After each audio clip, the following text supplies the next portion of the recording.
Gebiar Pembenihan Tanaman Pangan Nasional atau GPTPN ke-10 usung tema teknologi padi apung di Jakabaring Sport City Palembang telah berlangsung selama 3 hari terhitung pada Sabtu 13 September hingga Senin 15 September 2025 resmi ditutup.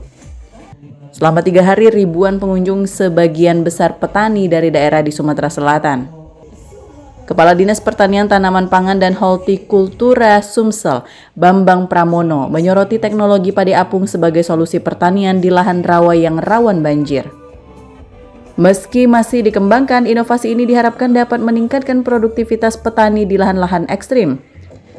Tak hanya itu, Pemprov Sumsel juga bersiap menjadikan Jakabaring sebagai kawasan ekowisata edukatif berbasis pertanian di atas lahan 3 hektar. Fasilitas ini akan menjadi pusat pelatihan dan wisata pertanian yang ramah lingkungan.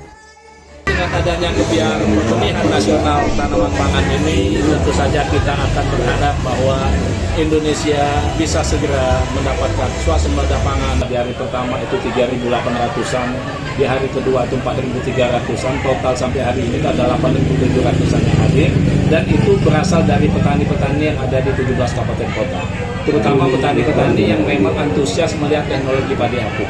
Dan setelah ini kita juga akan mengajak mereka untuk sama-sama melakukan panen. Kita juga akan menyampaikan hasil daripada pengamatan teknologi padi apung sehingga ini bisa disosialisasikan, diseminasikan, dan bisa dipraktikkan. Langkah ini mendapat apresiasi dari Kementerian Pertanian. Direktur Perbenihan Tanaman Pangan Ladiani Retno Widowati menegaskan pentingnya kemandirian benih sebagai pondasi ketahanan pangan nasional. Dengan terpenuhinya benih yang berkualitas, yang baik, yang tepat jumlah, tepat waktu tadi, produksi pangan nasional khususnya di Sumatera Selatan ini bisa terpenuhi yang berkelanjutan dan membuat masyarakatnya khususnya petaninya adalah sejahtera.